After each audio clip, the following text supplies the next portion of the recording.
Welcome, dear listeners, to episode 22 of The Empty Rooms of Gorski Manor. The rabbit clock mystery spell has been cast. Harry has been released.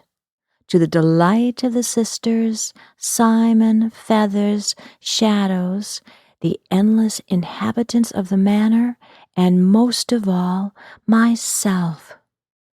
Our tales are never done. Always more to hear. Always one more tale to be unraveled. Endlessly flowing upon the spiral within the manor, ever changing and expanding into new secrets to discover, new inhabitants to meet, and now within our next journeys to search for the things in the corners of Gorski Manor. Episode 1. Oh my, what lurks there will soon be revealed in the shadows. Thank you, dear listeners, for your continued interest and listening of our tales. Dreams and wishes, 'twill come soon, there beneath one pale green moon. One light touch upon your hand, gentle whispers flow like sand. Through the knowing tales be true, within the manor where they await you. Beneath the apple tree, Harry and I sat. This moment so waited for and wanted. Looking at me, he said, "Thank you, my dear, for taking such good care of my companions." "They are lovely companions. I feel they now are my friends too," I added with a big smile, my affection for them not to be contained. Much we have been through, such goings on here at your manor. With a rakish twinkle in his eyes, a crooked smile upon his lips, I could tell I shall need to keep on my toes with this fellow for sure. Such fun we had so long ago, he whispered in my ear as he bent very close. He took my hands in his. They felt so wonderful, big, strong, and warm. Oh, how I have missed holding your hand, he continued, looking very intently at them. All those many hours spent together, talking in the shadowy glow of the candlelight, through the gateway between our realms, that ancient oracle, Ouija planchette. Yes, it was a very exciting and magical time. Yet my planchette was not very ancient, just some molded plastics and a pin. Do you not remember Anna Marie? She too was part of that magic. Two silly schoolgirls, eager for your attention. I had the feeling I must not get carried away and lost within his charms. I was no longer a silly 12-year-old, yet his charm drew me in so quickly. It was very important to keep things true with caution, for it is easy to forget he is a spirit. His appearance is so solid, yet that did not mean I did not have to enjoy his company. The morning sun glistened upon the apples and within his eyes.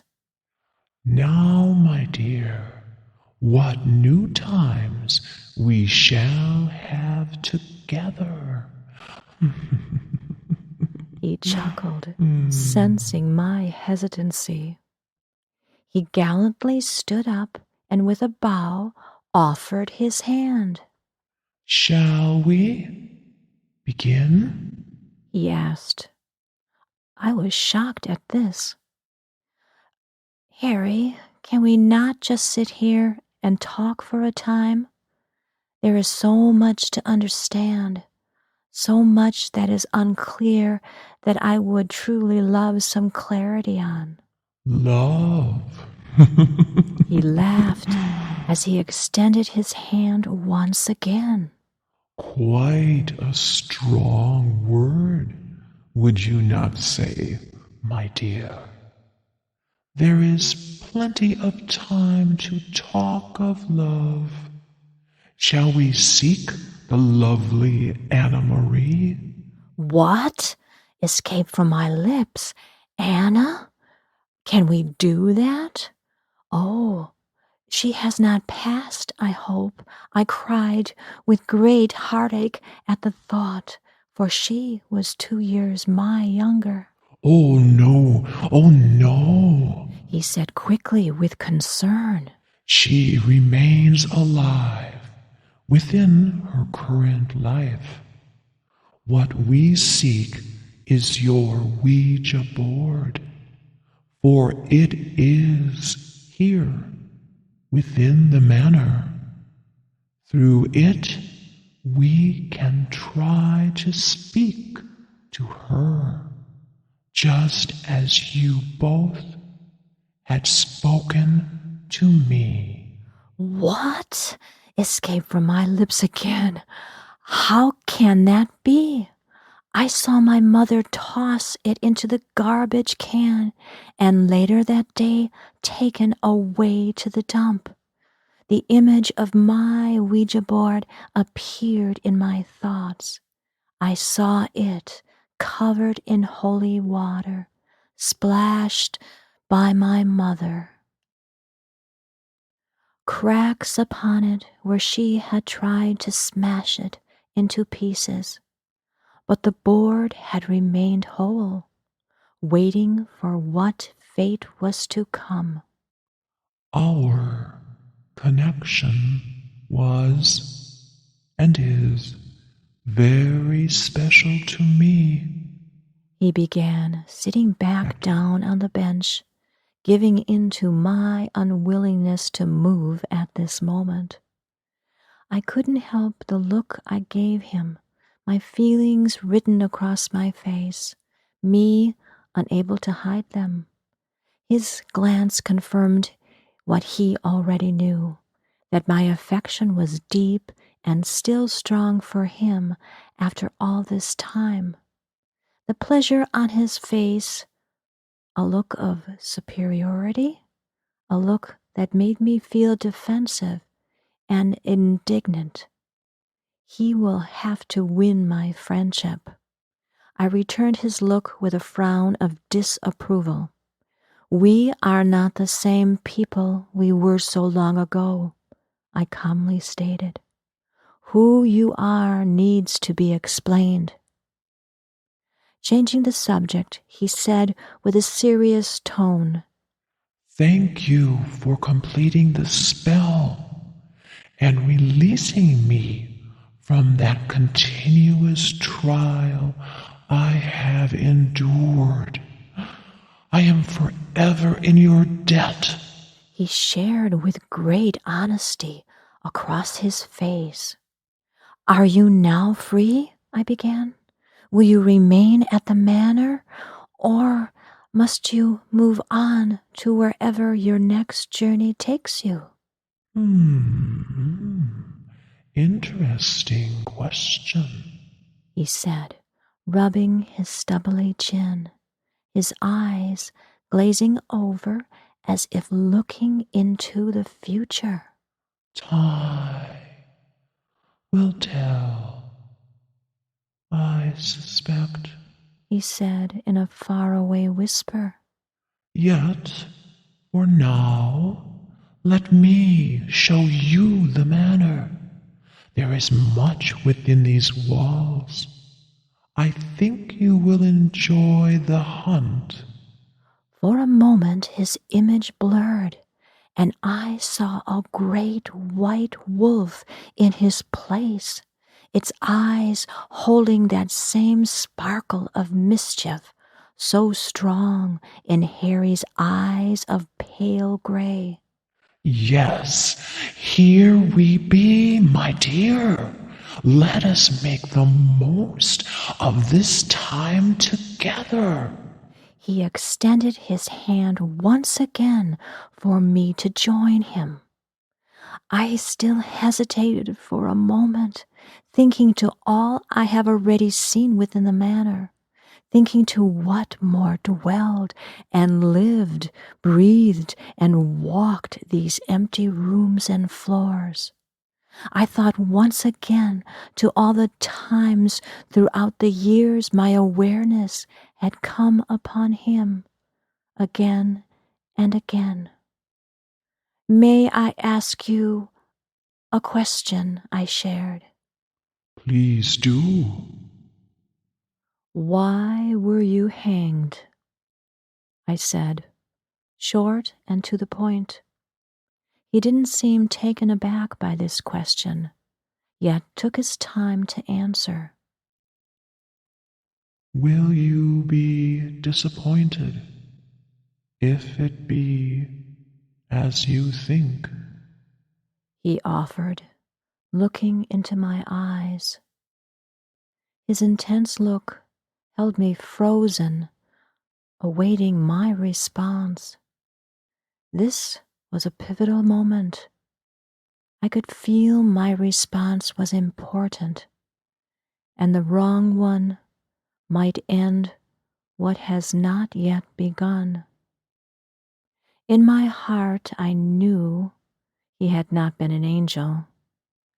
Those times were harsh and dangerous. Life was not cherished as we now do. Kill or be killed rang loudly in my knowing. He waited, seeing my thoughts, as so many have already done here in the manor, for me to break the silence that I was not ready to fill. I was never cruel to you. He said simply, stating a fact. And yes, that was true. But there had been something frightening back then. Nights unable to sleep, things in the edges of my vision, scary thoughts I can no longer recall, thoughts that resulted in the destruction of my Ouija board and the end to the time spent with Harry. No matter how I try, I cannot remember anything. Nothing. Well, almost nothing. I remember the unease, yet yearning. The only thing, the only word, idea that I recall is the devil. That is all. No reasons, no doings, no happenings, only the word devil. For that is what it is, a word. Meaning comes from outside. My childhood within the Catholic Church held and still holds the devil as a powerful concept, something to fear, something to avoid at all costs, or else. I protected. Harry shared. So young and naive you young ladies were, open to wrong influences. The board too open of a doorway.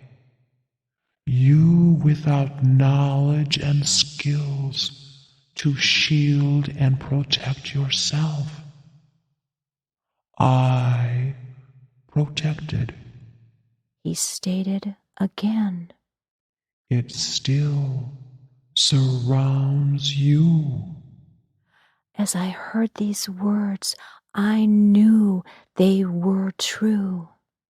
I once consulted a shaman, confusion in my early studies, wondering why no spirits approached me as I saw other students struggle with, feeling jealousy that I did not have a strong enough light to attract them. Yet I was easily able to work with guides and spirits that I seeked, that I went looking for and invited in. She had journeyed for me to the lower world and found I had many deep, wonderful layers of protection, all strong, all keeping me safe. Safe from the unwanted. She said I should be thankful of this. Many dear ones have gifted this protection to me over many years and lifetimes. I knew one had been a mother lifetimes before, possibly my same mother of this lifetime. That was of your doing? I asked Harry. He looked at me with caring, gentle, kind, truthful, and he spoke. 'Tis I, yes. Thank you, I whispered. Once again he offered his hand. This time I took it gratefully and easily flowed into his waiting arms, giving him the most heartfelt hug, which he deeply returned.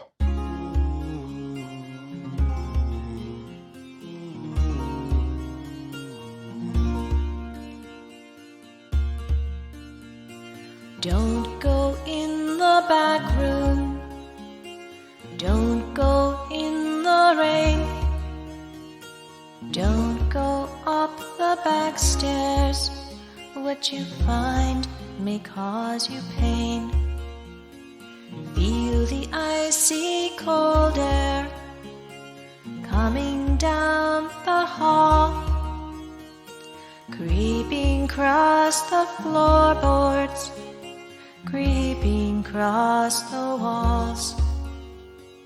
Don't know what you're feeling, don't know what to do.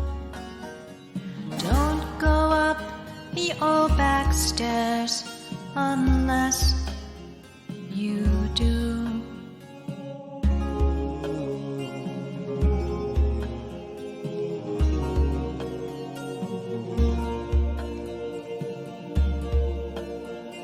See the watching shadows through curtains old and torn, up in this attic window, up in this house forlorn.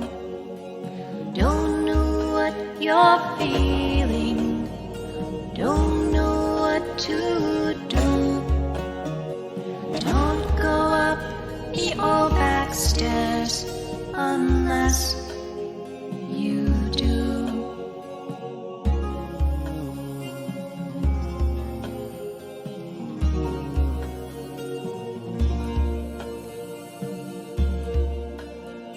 The pounding on the old door, the whisper in your ear, a hand holding your empty hand. You know that they are here. Listen as the shadows gently call your name. You're the one they wait for. You are why they came. Don't know what you're feeling, don't to do. Don't go up the old back stairs unless you do. Unless you do.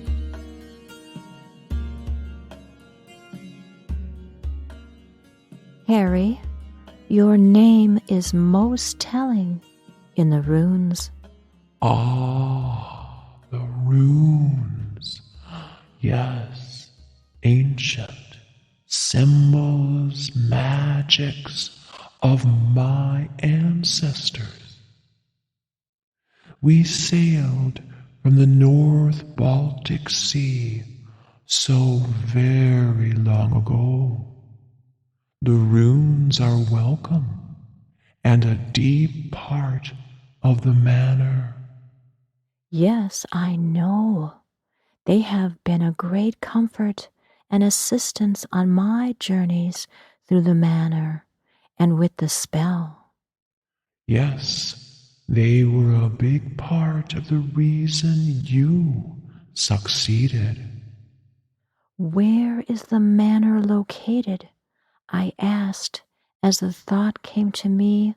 I still have no memory of how I came to be here.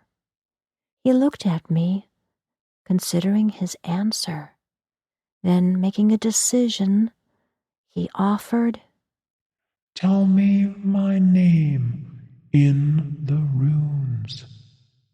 I didn't appreciate being put off, but I never miss a chance to speak with the runes and about the runes. I sat back down on the bench, and he followed. A very strong name of journey, I began. I closed my eyes, breathing into the place of knowing, calling on the runes to assist me, for it is they that share the knowledge. I merely channel the message. You are a great magician, magic strong, with the 4 elements.